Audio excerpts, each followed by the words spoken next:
हमने हमारे हिंदी सिनेमा जगत में और जितने भी सिनेमा है विश्व भर में बहुत सी ऐसी कहानियाँ देखी हैं जो भूत प्रेतों से जुड़ी हुई हैं। नमस्कार, भक्ति कथा और कहानी में आपका स्वागत है, जिनमें बहुत सी कहानियाँ हैं जिसमें लिखा होता है सच्ची घटना से प्रेरित। सिनेमा हमेशा से ही मनोरंजन का एक सबसे बढ़िया माध्यम रहा है, जिसको लगभग विश्व भर में 90% लोग या उससे भी ज़्यादा देखते हैं और उसमें से बहुत से लोग उस सिनेमा को अनुसरण भी करते हैं। तो ऐसे में लोगों के मन में ये सवाल अक्सर घूमता है कि क्या सच में भूत प्रेत होते हैं। आज हम इस विषय के बारे में विस्तार से बात करेंगे। भूत प्रेतों की अवधारणा समाज में विविध तरीकों से व्याख्यात की जाती है और यह अक्सर अंधविश्वास, मिथकों और धार्मिक आस्थाओं से जुड़ी होती है। समाज में भूत प्रेतों को लेकर बहुत सारी भ्रांतियाँ विद्यमान हैं। कभी कभी तो किसी स्थान या व्यक्ति विशेष में भूत या प्रेतात्मा होने की घटना हर किसी के सुनने में आती है। कहीं कहीं तो किसी औरत के डायन होने की बात भी सुनने में आती है।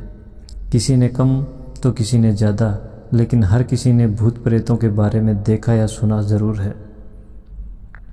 अब सवाल उठता है, क्या भूत प्रेत होते हैं?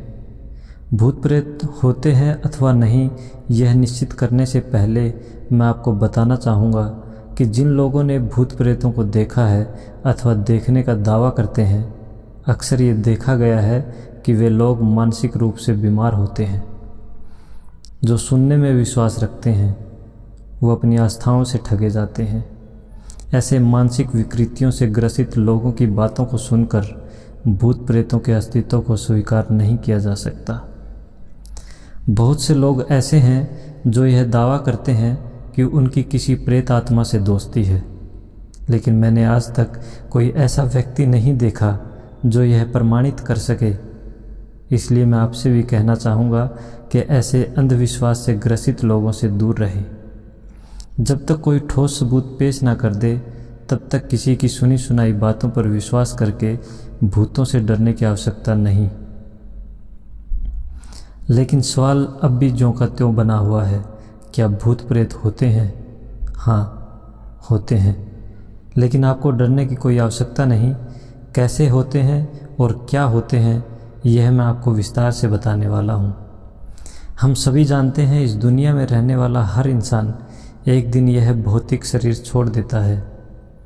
अब यह अलग बात है कि वह शरीर स्वेच्छा से छोड़ता है या अनिच्छा से।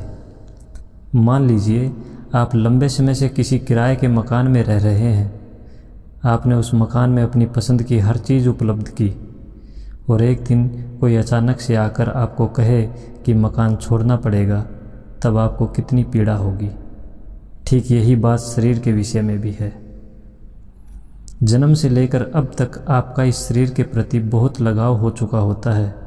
जरा सोचिए, आप अच्छा खाते हैं किसके लिए? आप अच्छा पहनते हैं किसके लिए? आप सुबह से लेकर शाम तक विभिन्न कार्यों में लगे रहते हैं किसके लिए? निश्चित ही शरीर के लिए। जब इतना लगाव होते हुए तथा मरने की इच्छा ना होते हुए भी शरीर छूट जाता है, तो शरीर का यह मोह ही उसे प्रेतात्मा बना देता है। मृत्यु क्या है, यह आप जानते हैं। स्थूल शरीर का त्याग ही मृत्यु है, अर्थात त्यागने वाले का भी कोई अस्तित्व है। भूल गए, आप मकान नहीं, मकान में रहने वाले हैं। वह त्यागने वाला ही आत्मा है।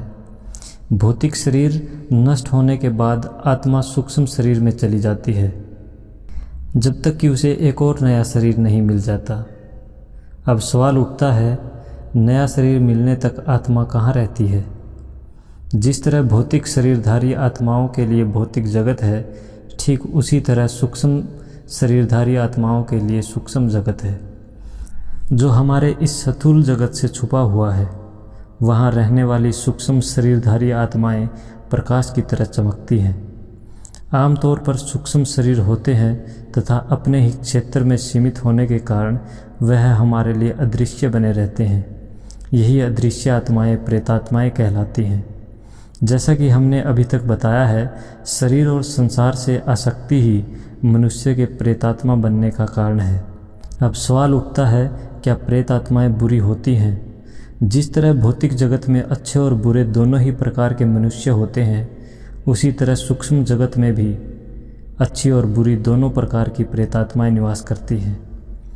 सूक्ष्म जगत की अच्छी आत्माएं लोगों को ऊंचा उठाने और आगे बढ़ाने में सहायक होती हैं, जबकि बुरी आत्माएं संसार के प्रति आसक्ति होने के कारण किसी कमज़ोर मन वाले शरीर को वश में करके अपने अतिरिक्त इच्छाओं को पूर्ण करने की कोशिश करती है। लेकिन डरने की कोई आवश्यकता नहीं, क्योंकि इन दुष्ट आत्माओं के पास कोई ऐसी विलक्षण शक्ति नहीं होती जिससे आपका नुकसान कर सके। ये केवल आपको डरा सकती हैं। इसीलिए अधिकांश कमज़ोर मनोबल के व्यक्ति ही भूत प्रेतों से ग्रसित पाए जाते हैं। जब तक डर सामने ना आ जाए, उससे डरने की क्या आवश्यकता। जब डर सामने आ ही गया है तो डरने के बजाय उसका सामना करो। भूत प्रेतों के बारे में जानने के बाद आपको उनसे डरने की नहीं, उनका सामना करने की ज़रूरत है। अपने मन को कमज़ोर मत होने दीजिए। अपने मन के डर को काबू करने की कोशिश करिए, क्योंकि भूत प्रेत हो ना हो, यदि मन में डर हुआ तो आप स्वयं अपना नुकसान कर लेंगे। अपने मस्तिष्क को हमेशा सद्विचारों से भरिए, अच्छी प्रेरणाओं से भरिए। इसके लिए जब भी समय मिले अच्छी पुस्तकों का स्वाध्याय और योग का अभ्यास कीजिए। यदि इतना आप कर सके तो दुनिया का कोई भूत आपका कुछ नहीं बिगाड़ पाएगा। यदि आपने अपने मन को मजबूत नहीं बनाया और मस्तिष्क को अच्छे विचारों से नहीं भरा, तो जान लीजिए कब आपके मन पर किस विचार का अधिकार होगा, कुछ कहा नहीं जा सकता। यह मन आपका है, यह शरीर आपका है, इसलिए सब तरह से इसकी रक्षा करना आपका कर्तव्य है। जिस तरह जब कभी आप बाहर जाते हैं तो अपने घर पर ताला लगाकर निकलते हैं, तो फिर आप अपने मन को कैसे खुला छोड़कर घूमते रह सकते हैं। भूत प्रेतों की वास्तविकता पर कई परतें हैं और मानसिक और भावनात्मक स्थिति को मजबूत करना सबसे अच्छा तरीका है, ताकि अंधविश्वास और डर आपके जीवन को प्रभावित न कर सके। जय हिंद।